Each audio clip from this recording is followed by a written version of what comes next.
All right, so I ran a team Fass results. We do about 70 million. Thank you. Ranging from anywhere from 300 up to 5 million. I love helping people figure out how to get to their next chapters, whether that's agents, buyers, sellers, and just really value relationships. I've been doing this over 20 years, and I love negotiations. I love problem solving. I love helping people figure that all out. I'm a mom of two, Grant and Audrey, that are now teenage years. A lot of you have heard my pain points. I'm an open book, and this chapter of my life is really interesting and weird. But I am thankful that I get to be along their journeys. I love to travel. My husband's here now too. He's now starting to help in some of my business, which is exciting. And my happy place is Lake Anna. We have 2 homes there. So that's a little bit about me. So educating the buyer to get a yes. And I think this starts in the very beginning. And informing them that there's always 3 real estate transactions. There's a listing agreement, buyer agreement, and the purchase agreement. And those 3 things are needed. So if they understand that that is a requirement from the beginning, you're more likely to get a yes that they're going to sign this buyer agreement. And you want to show proof over promise. You can promise, but when you're showing how you can get them to where they need to be, and I'm going to show you 35 key points of a buyer agent. I weaned it down from 110 lists. I think is Jay still in the room? Okay. We got a list of 110 things that buyer agents do, and it's a little overwhelming for my brain and probably buyers. So we weaned it down to 35. Educating them on how things that they need to know that they haven't thought of. I think a lot of times consumers and buyers just think that we open doors and fill in the blanks in contracts. And that is a sad thing to think that that's all we do. So we are the ones to educate them. And giving examples of how you solve people's problems and how you delivered, sharing reviews is key so they understand, starting to understand what you can do for them. And then just demoing is most impactful of how you can specifically show them off markets, all these things that I'll show you. So getting them to a yes is very important. So, I mean, you at some point, and we're still working through this of how to wean this into the conversation, but there's a lot of questions and then there's not. So I think getting to the point of we've had some people that are, have had questions about this NAR settlement, just curious, do you have questions about it from anything you've heard in the news? And if they're like, no, then I would just move on for right now, right? Or if they're like, yeah, I heard that we don't have to pay commissions anymore. Okay, so now you know what you're up against. So don't come in there thinking that you know what their questions are, that you think that they're gonna try to, have not pay you. So I think it's important to understand where their mindset is, so then you can pivot as you need. Another good question is, as we are going to be, I'm going to be learning about you. There's usually a total amount to pay. So this is something that Katie and I were just talking about, trying to figure out, when there's a scenario where the seller's not paying, how are we going to wean that into us making sure that we get paid? So they only have so much money. So it's a good question to ask. Maybe not right out of the gate, but at some point when the opportunity arises, and we got to figure out how to put this into our buyer agreement. Buyer presentation. So they understand that there's a possibility, right? So we're going to work with them and figure out the solutions. Go ahead. Can I ask a question? Sure. Can you elaborate more on this point, please? About the options? To work with them to find a solution. How? Because I'm hearing it nowadays from lots of buyers. It seems they heard what's going on, and you see on MLS the commission started to drop down 2%, 10,000 flat, 5,000 flat, and they are asking, do you get commission from us? And sometimes when they hear that, they're out of the door because they don't want to pay money. I mean, even the closing costs they add for it. So this is the point. I think it's very important for all of us to know. This is the key point now. Yeah, agreed. And this is something that we're all working through, and I don't have the perfect solution. So, we still have some time.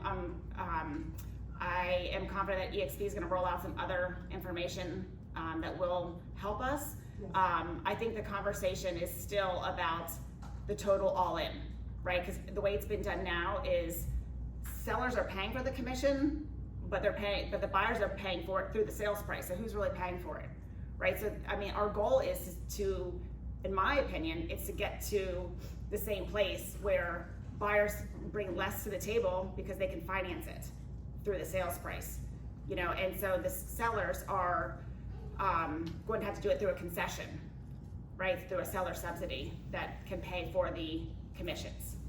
So, go ahead. I was also going to say, we are also having another agent helping agents next month with Patricia Gonzalez, who's actually going to go through scripts regarding how to communicate actually like the buyer agent commission and things like that, where this is kind of a part one to that of the actual buyer's consultation and providing value, and then Patricia's will be more like closing the deal and the conversations around commission. Like Megan said, I think we're all in the learning state right now and things are changing, so I know we all don't want to say the wrong thing, and so this one is more about providing the value in the consultation. So register for next month with Patricia, and we'll go through the actual scripts to then close the deal. And I want to share a couple of examples, because I you as a professional, I mean, you're professional, not only the scripts for the common buyer that don't understand all this. I mean, I know it comes in stages, we're gonna be more educated about it, but this is what we are starting to encounter now as Yeah, I can give you an example right now. We had somebody that contacted us moving from California, and they were, I know they reached out to a lot of different realtors, and they said, with the NAR settlements, we would like to offer you $10,000. Plus, it was really interesting, plus 50% of anything that you can negotiate off for us. And that, their budget was, at that point they said $1 million in McLean, which is already like, well, it's gonna be a challenge finding you $1 million McLean, and for 10%, and then also like trying to negotiate offer you, so you want us to lowball. So it was a conversation. So a lot of these are, our job is to educate them, understand their mindset. Because what one buyer's thinking is not what another buyer's thinking. So I think it's really important that you come in there with confidence that you are going to be able to help them. And then you also have to ask the right questions to get deeper and deeper and peel back that onion to figure out where is their real pain point. Do they not have enough money? Are they afraid that they're gonna be overpaying you? Like, you need to understand where they're coming from. So I'll give you, for this guy, I think we ended up winning it, so that's the end of the story. But I had to ask him a lot of questions. Okay, I just want, and educate him that, one, we're not working for that. Just our time is very valuable. Secondly, you're demotivating us. So are we gonna spend time with someone like you or someone that's actually willing to pay our 2.5%? So you have to think of that mindset as just human nature. 3, you're also motivating us to lowball, so you're gonna continually lose, and so are we giving you really unbiased information that you need to be best educated to make decisions for yourself? So, just think about that. Like, what we also try to do is source off-market opportunities. So another thing that you're motivating me to do, even though ethically I would never do this, but I'm just letting you know the mindset, because I know you're talking to other realtors and they might be doing this, is when you find an off-market, hey, so-and-so, like the listing agent, let's say, Ryan, hey, thanks for that off-market opportunity. I have these buyers, I know you're gonna be listing it at 1.2. Can you just say we're gonna list it at 1.4 and I'll negotiate off 200,000? So that's an actual possibility that could be done based upon how you're trying to set this up for us. That an agent could try to get you this off market and then negotiate 200,000 off, and then they get to their 10,000 plus 100 grand of your 50% bonus. He's like, wow, I never thought about that. He's like, I really appreciate you being so thinking through this for me. And I said, yeah, you need to think through. And then also the other part of it is, do you want us to just keep lowballing? What if there's a property that's undervalued? So it's figuring out where their mindset is, and then helping them realize that you're going to solve those problems. So you got to figure out what the problems are. And I mean, we also, Gailey on our team, she took the lead and we helped close it, and they ended up buying a $2.3 million property. We got $75,000 off for them, first week on the market. So they were very happy, but it was a hard conversation to tell people what they need to hear. And I think that's probably the best message for all of you guys, is feeling the confidence and comfort of telling people what they need to know, because that's our job. It's sometimes very uncomfortable, to tell people, like, you know, with sellers, like, you gotta paint that room, like, you gotta take this out, you gotta do this, like, if you want top dollar, you can't leave it the way it is. Like, so telling people with kindness and confidence goes a long way. So I'll answer more questions, but let me get through some of this. Thank you. You're welcome.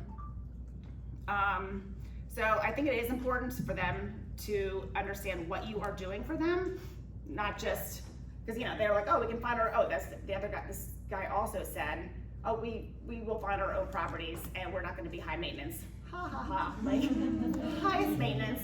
Like I'll show you our Google sheet, our buyer action plan, and there was 50 properties in there that we had tracked for them, listing all the like details, and like we went and showed properties or took videos for them before they were in town. So like, don't believe that, you know, if they think they can do it themselves, you have to help them understand what you're going to do for them. So this is 35 key points.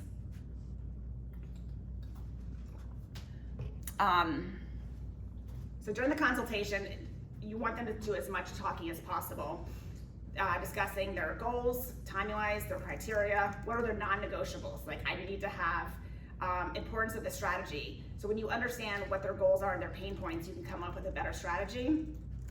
And then just reviewing legalities, protections of the exclusive agency agreement. So you want to come in there not feeling like, oh, I don't want them to sign, like I feel weird about asking them to sign it. No, like this is part of our business and this is what is required.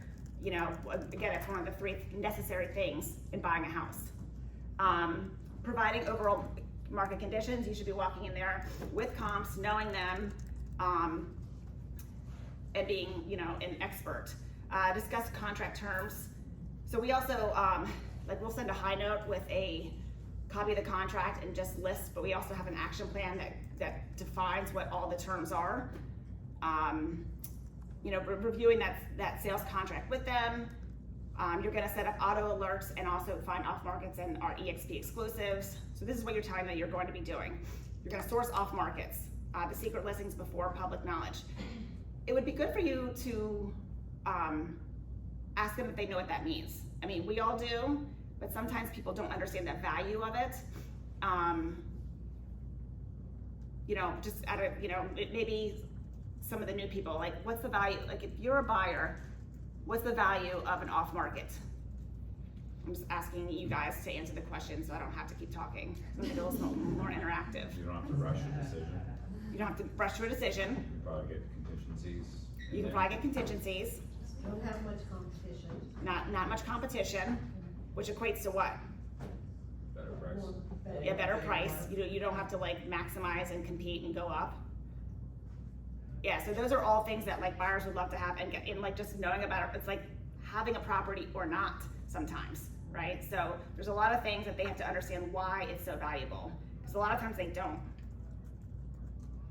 You know, your job is also to schedule the showing. Sometimes it's by appointment.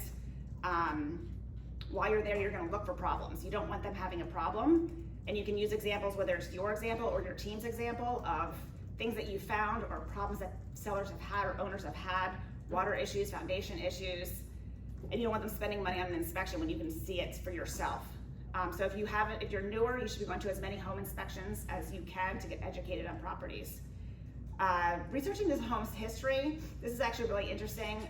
So when you tell them, like when we find the house, I'm gonna do a lot of research for you.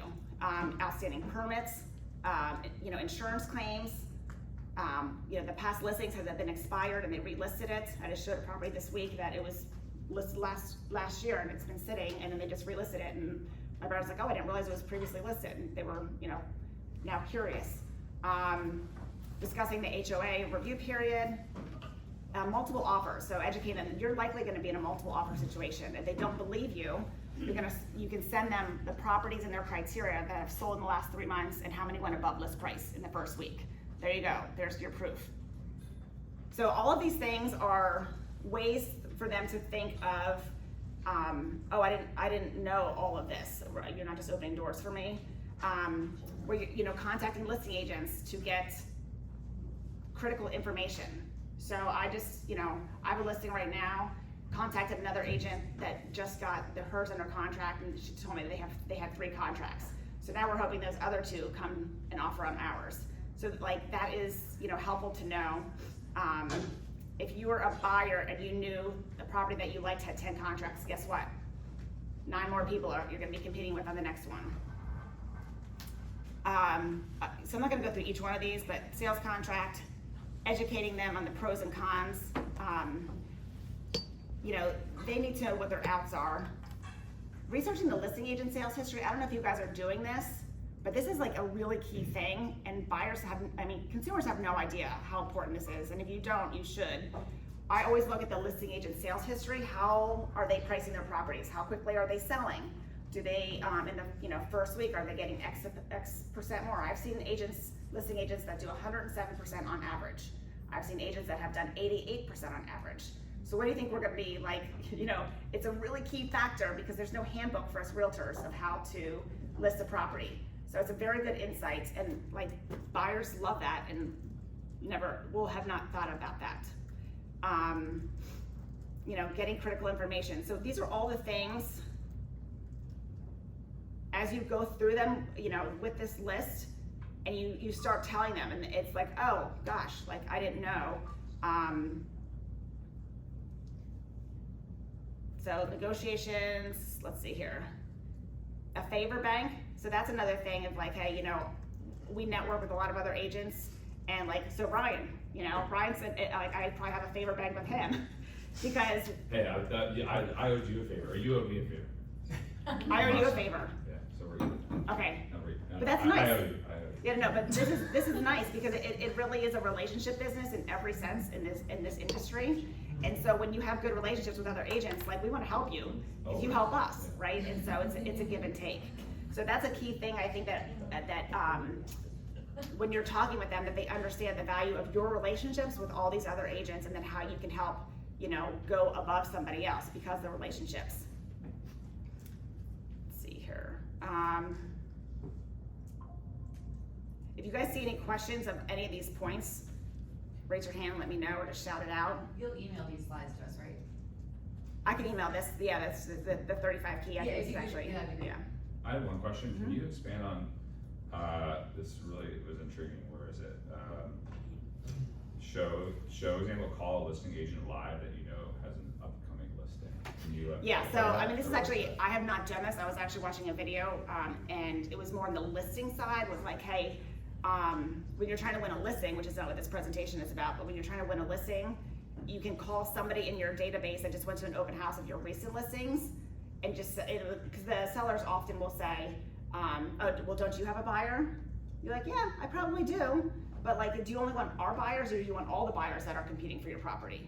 So here, but I can show you, like, let me go to my database and like call up one of the buyers that just came through your open house and be like, hey, it's Megan, I know you came through our last open house. Are you still looking for a property? Oh, great. Actually, we have this one. Would you be interested? And the seller's actually sitting there with you. So on the flip side, on the buyer side, you could, but I would go in there prepared and not just like wing it.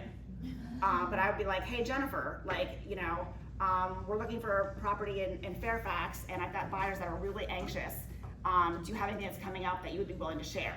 You're like, yeah, actually I do. Hey, great to hear from you, Megan. Of course, I'd love to help you, right? So if you can do that in front of your buyer, they're gonna be like, wow, she's got great relationships, and like she will, she can call and get this information that's not on the MLS that I have no access to. I think that's a really powerful thing to show them and demonstrate that you actually have those relationships. Yeah, I've done, if I could jump in. Yeah.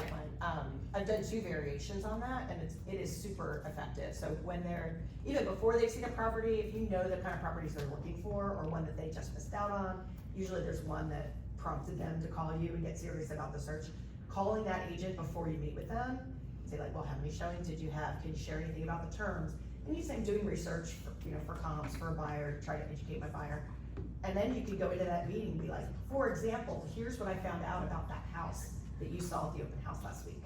And you rattle off all these facts that they would never know. The other thing I've done is real-time live with a buyer when we leave a house. So this is obviously after they've signed with us. And they're like, I don't know, I kind of like it.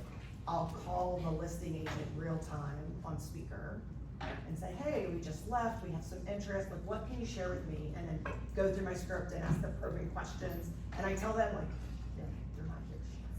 And so it's like us against them, and then they're impressed and like, oh, yeah, you know what you're doing, you know what questions to ask. So And yeah, then they that's, trust you and they yeah, give you an so that, offer. yeah, when you're making an offer, but this is like at the very beginning. Yeah. If you do your research and you're coming in educated and you like, you know, did your homework and you called 10 agents and you found one or two that like a listing agent that does have something coming up, you can call them back and be like, hey, it's Megan again, I just wanna like, can you tell me a little bit more about that property that you just shared coming up? And don't forget like Zenlist or the EXP exclusives. Yeah, So you yeah. might be able to just snap your fingers and find something pre-market. Yep. So, just some other key points, to get through. I've got like 50 slides, so I'm not gonna be able to get through all of them. And I just added these like first three, so these are, I thought were really good key points for you guys to kind of think through the things that you should be telling them of what you know and what they don't know. Making sure you get a commitment letter. I mean, how many of you guys, every single buyer, you get a commitment letter? And if you're not, you should be, because like that is telling you exactly what is needed for the loan, and a lender usually won't send that until you ask for it. Oh yeah, like problem solving, so giving examples, problem solving title issues. One of our agents, Paul, just got noticed that there is a tax lien on the purchase of a property that our buyers are under contract for from a previous owner. So like these are things that will pop up that then you could use as an example, like, hey, this is what our team just went through and this is how we solved the problem. We had another one that the property was on Fairfax and Arlington County, and you know, all of a sudden the Fairfax County was like, hey, you owe us taxes that you haven't been paying. So there's things that will come up that we will help you problem solve. So when you give those examples, those scary examples, that's when they're like, oh, I need somebody that knows what they're doing. Encroachments, warranty information, final walkthrough, attending closing, rent back stuff. So those are like, and that's again, that's from 105 list. We have a longer list if you really want to see, but you know, so they know everything you're doing. So one of the things is speed to lead. Like when you guys are trying to get clients, some of you, you know, might have Zillow, you know, the colder leads, like you have to be speed to lead. It's 100 times, this is kind of crazy, National Association of Realtors, lead increases by 100 times if you respond within the first 5 minutes. Because the chances are they're going to like just, you know, they're focused now, this is when they want the information. If you're not getting back to them, they're gonna move on to somebody else unless they have their realtor that they're reaching out to directly. And if this is something that you don't know, speed is really critical. So you can set up text messages to have a custom response. When you can't pick up your phone, you know. Oh, you mean, oh, that one. Yeah. Oh, so you just, oh, okay, I see. So we have ours all, like, they don't come to my cell phone anymore. So I have our whole teams go through, you know, separate numbers, and then the team gets it. But if you were coming in right for your cell phone, then you can just respond. Is that what you're saying? Yeah, when you get Okay. a call and you can't pick up, then you can just say, I'll call you back later. Okay. I'm gonna try to get through some of these. Being persistent. Okay, we use Follow-Up Boss, and I like I said yesterday, like you need to be a boss at following up. Like that is like, you know, a key thing, and I think people get nervous and scared, but like if you guys want the sales, you've gotta be the one that gives them the attention. I think a lot of people feel like they're bothering people, they don't wanna be annoying. It depends upon how you're doing it. If you're, you know, trying to help them and give them information that they need to know, it's a much different, they're receiving it much differently.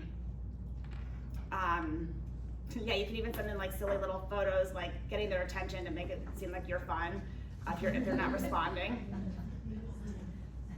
And don't give up. There's different ways to reach out, you know, find them on Facebook, you know, leave them a voicemail, like Google Voice, FaceTime them. Like there's like, and then what you can say is, I'm gonna be just as eager to find you the right home. I'm gonna be just as aggressive as I am trying to earn your business and trust to get you into that next home. When they hear like that, oh wow, this person is a hustler. Like I want a hustler to find a house for me in this like crazy market. Then it's a different mindset that you're just not annoying. Following up. I mean, literally it should be every day until they tell you no. Buy or die. Buy, did you say buy or die? Buy or die. I haven't heard that, actually. Just a couple, examples of things that you can say. Text. So yeah, I mean, this is like when you go into a house, and Patricia, the queen is here of all the scripts. I'm not a script person. I'm just kind of flow with it. I've been doing it 20 years, so I don't have scripts memorized. I think it's really an important key factor in this business. And so she's queen at it. And so there's a lot of resources that you guys can be using.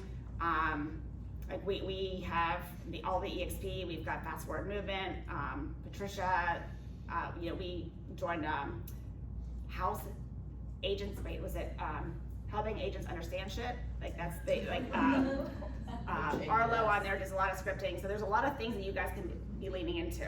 That's just not my gift, so I'm not gonna be training you on that. I would say this is really important for first impressions. They are gonna feel if you're a good fit for them. So if it's a new contact, they want somebody that's confident, they want somebody that's, you know, good energy, that's a problem solver, that's prepared. So you did need to do like a check on yourself of how you're showing up. And you should be the best listener you can, have them doing like 80% of the talking. So these are just some questions that you can be asking them.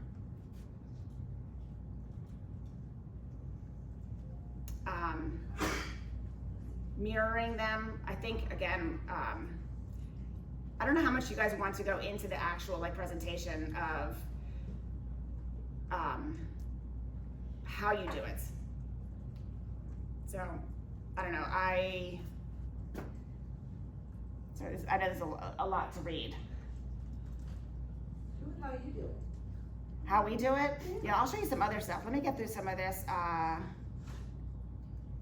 have a lot in here. What's that? Everyone has a different style. Mm-hmm. You pick up. So, well, and the way I do it is very different depending upon who's on the other side, right? And so you really have to learn how to kind of mirror and figure out, like, how you get them talking. But we have a presentation that helps them understand why you need us. I didn't like do the whole presentation here. I'll tell you one of the things that, you know, getting them educated from the start is also important because you're grabbing them, you're showing your professionalism. So we have a high note here that we send, like, hey, looking forward to meeting you Tuesday at 2. You know, excited to find you a home. Here's some information that you can please review prior to us showing up, so that way we can be most efficient with our time and you're gonna get most educated. So, and then it's just information. And if you guys aren't using high notes, it's a great way to, you know, send this to them, and then you can make a personalized link. So then every time they open it, it pings you. So you can see how many times they've opened it. So if time goes on, you hadn't heard from them, and all of a sudden they've opened it, it's a nice way to see that they are back looking. We also learned this from our Capital Growth Pioneers sharing. We did a jot form. So again, people like to talk about themselves. So if you can get as much information out of them before you walk in, it's gonna be helpful. So just a questionnaire as they are, you know, just starting their search. We wanna know their information. We wanna know who referred them. So we learned this from Jennifer Mack, our raving fans. So now we can know exactly who it is. So then we drop it into our Slack, and then our team, thank you Jenny, sends out like little thank you gifts on a quarterly basis. It also tracks if Forrest Good, who's our like top referrers, all the information that we want from them, what's your living situation, how quickly, what matters to you most. So all these things, again, so when you're walking in, you're gonna be a lot better prepared than walking in blindly if you have this information. So I highly recommend setting something up that you can get this information, so it's a more useful consultation.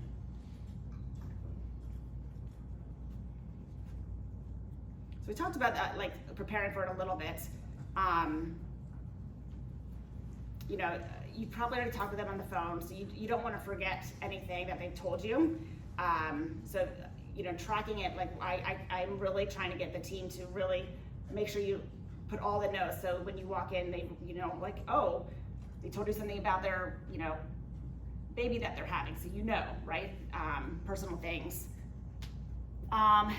We have a buyer's presentation. It's really good to role play to make sure that you are comfortable with it. Studying the market that you know, like the neighbor that just listed, you don't want them telling you, oh yeah, and the house just listed, and you're like, oh God, I didn't know that. That's not good. Understanding the finance products. So a lot of times buyers don't understand all of the options, right? That, you know, it's the buy, the sell first, the chicken or the egg. And so that's also peeling back the onion in terms of figuring out their specific needs and their specific challenges. So then you can help them understand, like, oh, you could do a bridge loan, you could do a recast your loan once you purchase. And they're like, what's a recast? So make sure you know things like that. And again, back to the off-market properties. So let me show you this buyer action plan that we started. Oopsie daisies. Uh-oh.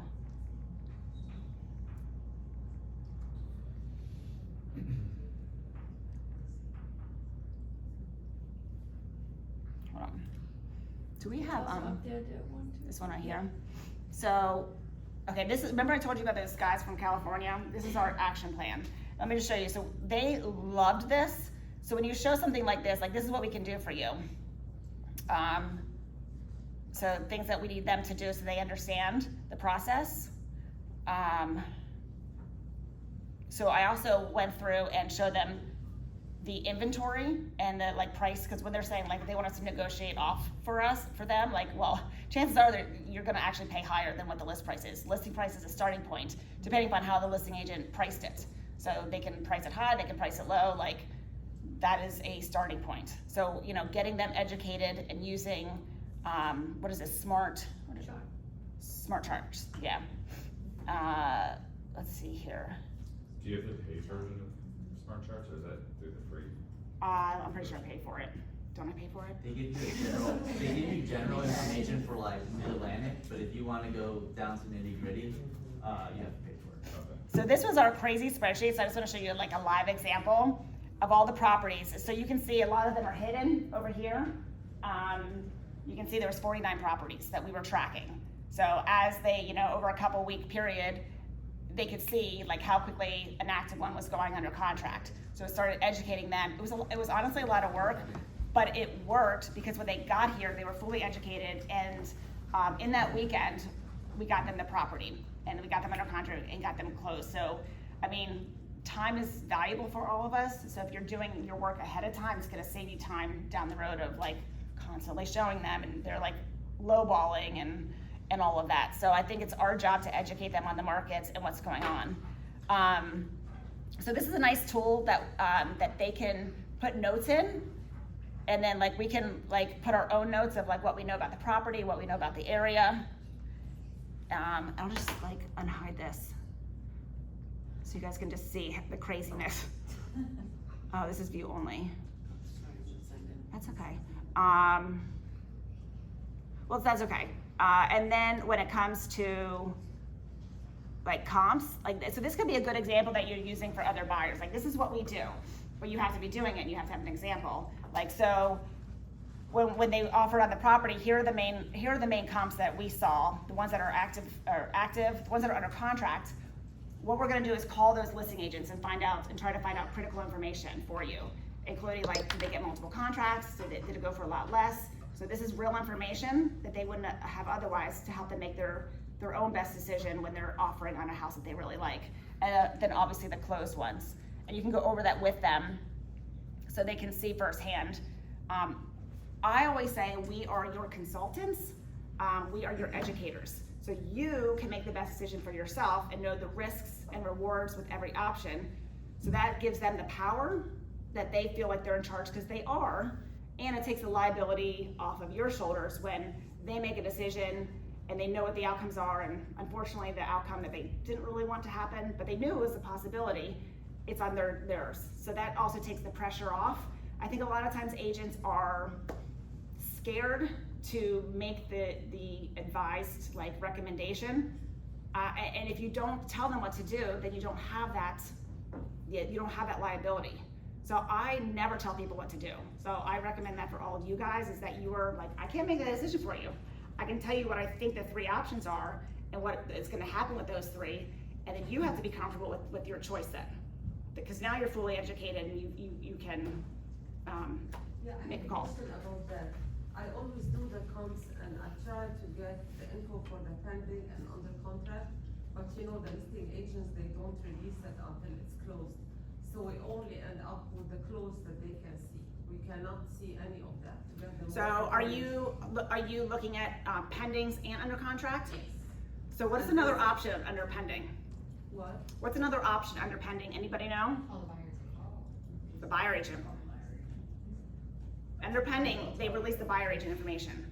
They'll tell you more. They will tell you more because they are very excited that they got their buyer under contract and are willing to so you're gonna call the buyer agent then when the listing agent's not sharing with you. Well, the buyer agent knows whether the client's probably gonna void or not. The listing agent doesn't know that, so they're nervous. But the buyer agent's like, we're going to closing, I don't mind telling you.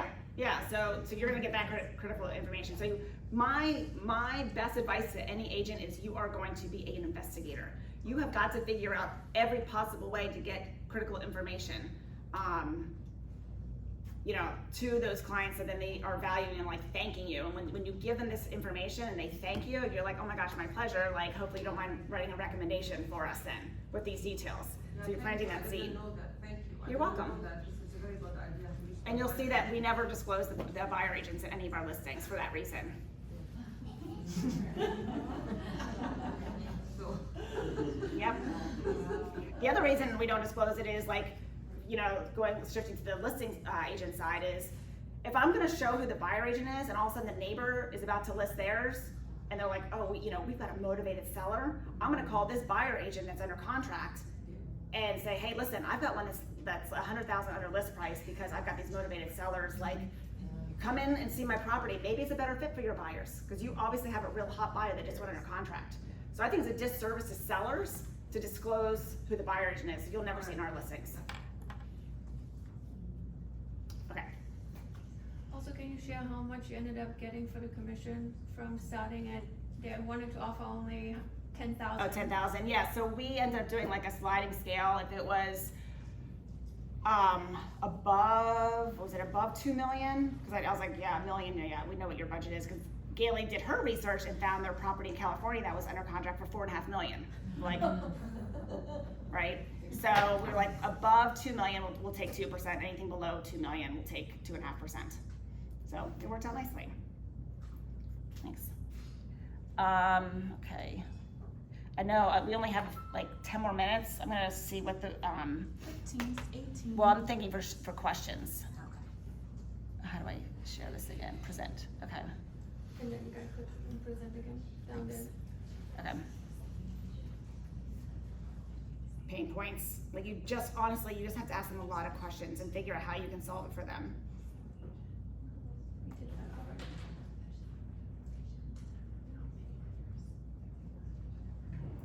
All right, so this is really important too. So telling them how you're gonna find them, take pictures of this. There is such little inventory, and the ones that hit the MLS are typically going in a competing situation. So what we do is we're gonna try to find you other opportunities, and these are just some of the ways that what we do. How many people have actually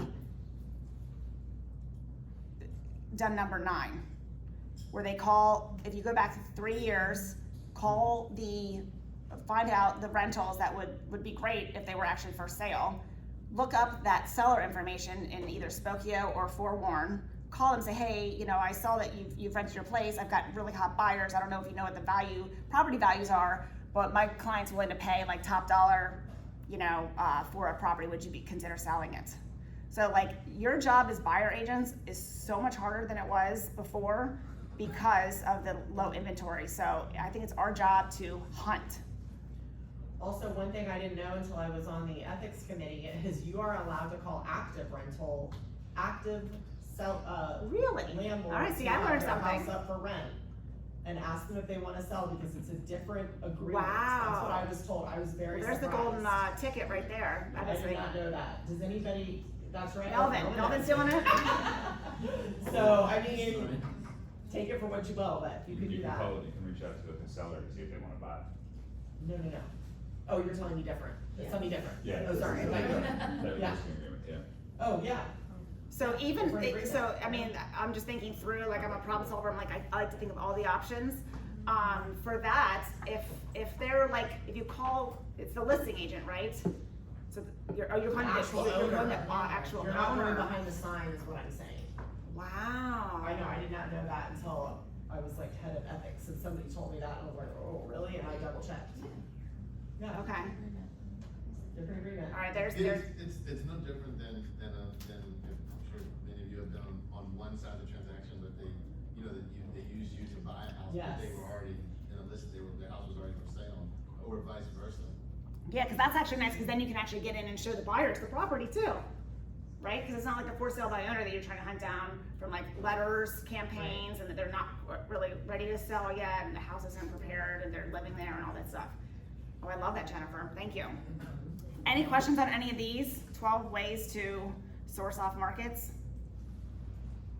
And hopefully you guys, if you're at EXP, I know most of you are here, that you are adding your listings to the exclusives.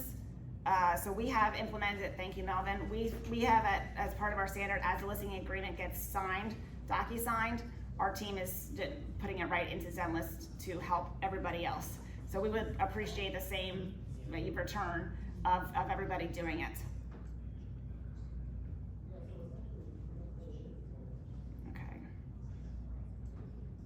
Okay, some of the stuff we already went over, I know we're tight on time. So we also have like a wish list for buyers that, like a homework assignment. Oftentimes a husband and wife have very different needs. And so we make them do a wish list, top 10 in order, and then rank them separately. And then they come back together and see like, okay, oh, I didn't realize this was important to you, or oh, I didn't realize this wasn't as important.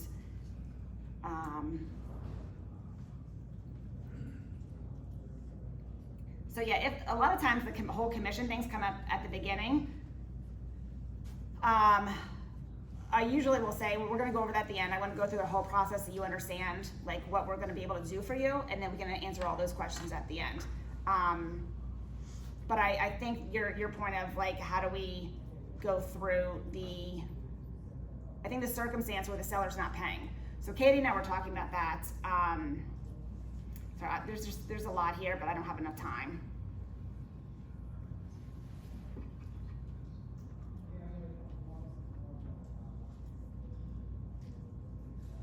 One thing I think is really important that you guys should tell people is, you know, serious buyers have serious agents or have an agent. And so like I spent 80% of my time with signed clients. So the other 20% is just meeting like with newer people, you know, and educating them like yourself right now. But I, you know, my time is dedicated to the people that are, you know, dedicated to working with me. I will leave my family dinners to go show a hot new property. We will hustle to find you off markets. But if you're not committing to us, we can't commit our time to you. So I just want to, you know, make that clear. The buyer agent agreement is that commitment that we are working to, you know, together towards that common goal. So I think it's important when they're like, oh, I want to be top priority, that you're saying it in that way. Yeah, I mean, there's a lot of things that you should be doing for follow-up too. Okay, so I would like to actually ask Katie, that like have a little discussion about the, sorry, there's a lot more in here. Just the whole buying process, like I put a lot of that in here. I would like to talk about the, what happens when the buyer feels uncomfortable, like what if I have to pay the commission because the seller's not?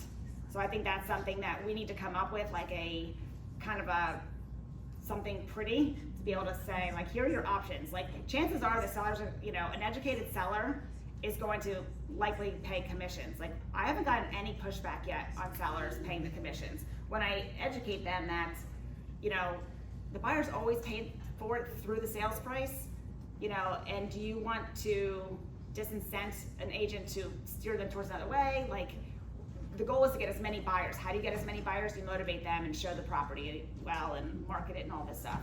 But Katie, you wanna come up here actually? Sure.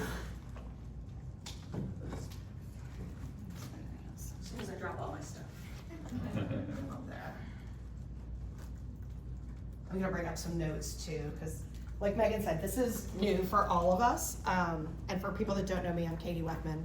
I have a small team at EXP called My Move DMV. And I've been doing this like Megan, like almost 20 years. And I think the difference between me and a lot of other agents is that my team has always been very buyer heavy.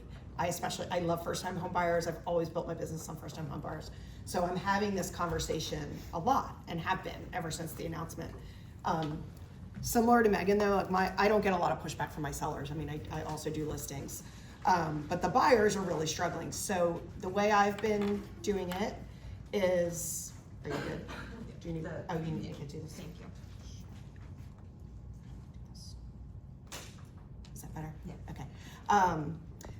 I say, okay, first off, let me start. Hi, I'm just gonna give you my scripts here. The first thing I wanna ask you is like, has anyone taken the time to explain to you what the lawsuit was about and what the settlement actually says? And they usually say, I know a little something, like, okay, well, let me recap it for you. Commissions have always been negotiable. What's different now from then is that sellers used to be very proactive, and in the MLS, they would publicly announce, I'm willing to cover X% of the fee. Now in our area, we've always had buyer rep agreements. You were always technically on the hook for the fee. It's just that it was very common for sellers to proactively offer to pay it. Well now, thanks to headlines, sellers are often misunderstanding and they think there's a rule that they can't pay you. And we're slowly educating our sellers week by week. So there is a good chance that not a lot is going to change. You will still sign a rep agreement and the seller very well could still be offering to pay that fee. But let me ask you this, like, are you considering going on your own without any agent at all? No, right, because you need some guidance, right? You're afraid to make a mistake that might cost you some money. So it's probably just about the amount of the fee, not whether or not you're going to pay a fee, right? And then how you're going to pay a fee, is that right? Yes. Okay, let me ask you another question and I'll come back to why, but tell me about your cash available for sale, because there's typically 3 buckets of money that you need. Your down payment, so I want to know how much you have for your down payment. Your closing costs, which is typically 2.5% to 3%, whether it's DC, Maryland, like I think it's going to be about this amount based on your price point. And then the commission that you would theoretically owe me. So let's talk about how much cash you have, and they share. And this is why that's important, because I have had at least one conversation where they say that, and they say, oh yeah, well we can do up to 40% down and we've got the cash. Okay, great. Then there's no problem. We'll try to get the seller to pay you, but I know you have the cash, so are you comfortable with a fee of X? Yeah, we are. Okay, great. Well then the whole second half of my conversation, I don't need to do. So talking about the 3 buckets and specifically down payment. So they say, well, I'm struggling, I only have like 10% down. So, and then the closing costs of 2.5% to 3%. So I don't know how I'm gonna pay you. I'm like, okay, so let's talk about that. So first of all, this, like I said, the seller might still proactively be offering to pay. Now it's gonna be called concession instead of commission. So there's a little bit of semantics there, but we would still know that. So that's still our best case scenario. Then we go down the list. Well, just because they're not proactively offering doesn't mean they're not willing to do it. A lot of sellers right now are trying to get away with it. So if we're the only offer in, hey, let's put it on the table, let's ask for it. I'm gonna try to get them to cover it or to cover any portion that you might not have. This is where I'm gonna look at my notes, sorry. So hopefully we can get them to pay it. So if you have it in cash, great, you paid at closing. If you don't have it, let's try to negotiate for it. Okay, well, realistically, I know the price point you're in, there's gonna be multiple offers, this could be really hard, and you might lose it if we end up asking for this concession. So then what can you do? Well, the reason I asked about your down payment is I wanna know if you have more than 5%, because most people can get a loan with only 5% down. So we have the option of talking to your lender and changing your down payment. If you had 10%, maybe you can drop to 5%. Well, now you have an extra 5% in cash, and my fee is only X. So maybe we can work it out that way. Now I know what you're saying, your payment's gonna go up because you only have 5% down instead of 10% down. Well, let's talk to your lender. Let's, like, based on today's rates, $10,000 at 7% is about $70 a month. So $70 a month works out to be, let's see, about $850 a year. You're probably gonna be in this house about 5 years, so that's about $4,500. Are you comfortable paying me $4,500 over the next 5 years? Do you think I can save you $4,500 either in price or in mistakes that you're not going to make because you have my advice? That's really what you're paying for. So if you're comfortable with $4,500, great, let's go. Let's talk to your lender about doing 5% down instead of 10% down. And if you're really not, if maybe, let's say you're at 5%, you're at the bottom, you're barely qualifying, you're a first time buyer, okay, I get it. You don't have any cash, 5% is the minimum. Maybe you don't even have closing cost. Okay, let's put you in touch with a lender, and I've got a ton of them that have closing cost assistance programs. Anywhere, $5,000, $7,500. I've got great lenders at $7,500, free money. So if you don't have the income to cover it, or the cash to cover it, let's work through one of those lenders. They're gonna give you $7,500 towards closing costs, and that's how you're gonna pay my fee. Normally my fee is X, but I'm willing to take the $7,500 because I think I can help you. And then any combination of those, right? Well, I can only drop, I've got 15% down, I can only drop to 10, but your fee is higher. Okay, well, let's do some combination of those things. And then at the very end, if none of those works, maybe I need to be a little bit flexible. Maybe I can do flat fee. Maybe we can work something out that if you go under contract within X amount of days and I don't show you more than X number of homes, maybe I can work at a little bit of a discount. So let's try to structure a sliding scale based on the price point and how much time you need from me or time from my junior staff, because their time is less valuable than my time. Maybe we can work out a win-win. So that's the conversation that I've been having with my buyers. That's awesome. Yeah,